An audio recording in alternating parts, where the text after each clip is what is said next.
Fabrica's an arts organisation that's been based in the city for almost 25 years.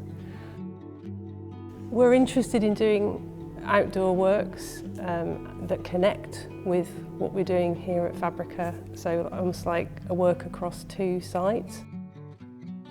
I think what taking work out does is it kind of thrusts work sometimes in front of people, so they have to notice it and have a response to it.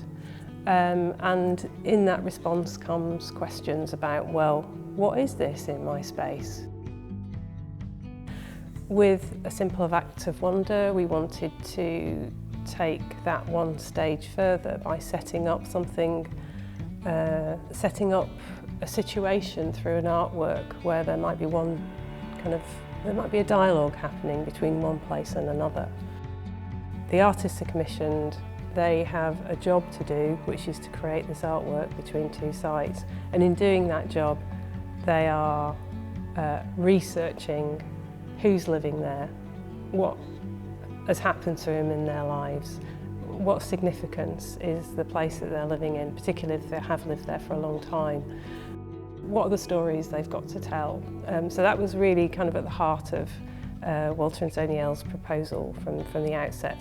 Before we create the piece of work, to go into the community, meet them, meet community groups, and actually be invited into their homes, hear their stories, and then let their stories and feed into our inspiration. Creation and inspiration. So that's a first for us. Yeah, this is the first time. So we had a few months of actual research that was just about the community, and the current community was a level of that. We also kind of researched kind of the history of the area, which would have been kind of previous communities as well. For us, art is like an incredibly powerful means of connecting people, both with a sense of kind of humanness within themselves. We're firm believers that art should be for everybody, and that accessibility, that's what kind of drives our public art practice, because it's like putting art in a space that people can experience it that's like entirely comfortable to them. So it could literally be on your doorstep, or in this context, on your own house, or your next door neighbour's house. Zoniel and I had a chat, and we talked about people in the community, and because I'm quite embedded in the community, I've worked here for a long time, I was able to introduce her to a couple of people. Basically, we didn't have a resource. We didn't have anywhere to go locally. We didn't have a cafe. There is now one in Moulsecoomb Waste. We didn't have anywhere. And I think that really typifies what life is like on a lot of these estates that outlie Brighton or outlie bigger towns. All the money, all the emphasis, all the fun, if you like, happens in town. And everybody that lives on the peripheral is expected to travel in and access, whatever services within the city. And so one was, yes, why shouldn't we have a pub here? Why shouldn't we have somewhere that we can go without paying your £5 bus fare to get into town? And then also, obviously, to have it as a community pub made it much more than a pub, as our strapline says, because then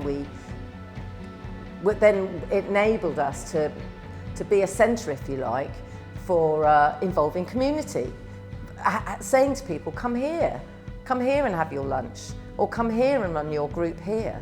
That you don't have to go into town, that you've got a local resource, that you've got somewhere that's affordable, that's accessible. Often we get forgotten, especially May Festival is all about the town centre, isn't it? You have these sort of token events that happen on the outskirts. So yeah, thought that was great, and really liked the opportunity to introduce some people that might not have had their voice heard. The fact that this happened, that the pandemic and that the lockdown happened right smack bang in the middle of this project, really magnified those themes that we were addressing anyway. And one of those themes, as well as community spirit, was storytelling in itself, and like how we would feed that into the story that we're creating. And so one of the works that's on the grass, on the greens in the avenue, has become a rainbow in terms of, I mean, we use very bright colours, as you can see from all around us. This is our normal colour palette. But how you put those colours together obviously tells different stories, and that's what those patterns are relating in the other works. But we decided to go with a series of like rainbow walkways because that was celebrating how even the act of how the image of the rainbow has changed in the course of lockdown, and how that could kind of like hang us in this moment. We were in the middle of painting it and they were like, oh, well done, Sarah. Oh, would you like a cup of tea or anything you want? Just come in and, you know, I live at wherever it was, number 42 or was it? I can't remember what number it was. Wasn't number 42. Number something, and it was like, yeah, well, I'll bring tea and coffee. It was amazing, so kind. People were like, so lovely, because we were in the middle of like the baking heat, installing so much of painting. People have come out and offered us things at a social distance, obviously. Bottles of water even, yeah, things like that, which I would just never expect people to do. As much as I expect people to be lovely, that was kind of above and beyond, and them thinking about your hydration in the sun. Whatever project you do, you tend to get kind of one comment that surfaces repeatedly, and We Need Cheering Up was kind of the thing that everyone was kept like, coming. oh, it's so good to see a bit of colour, you know, it's a bit of cheer, something else other than Yeah. this negative thing, newsreel that keeps going, cycle, And whatever. It's definitely impacted us emotionally, what's happened. I think, I mean, you couldn't live through this and it not impact you.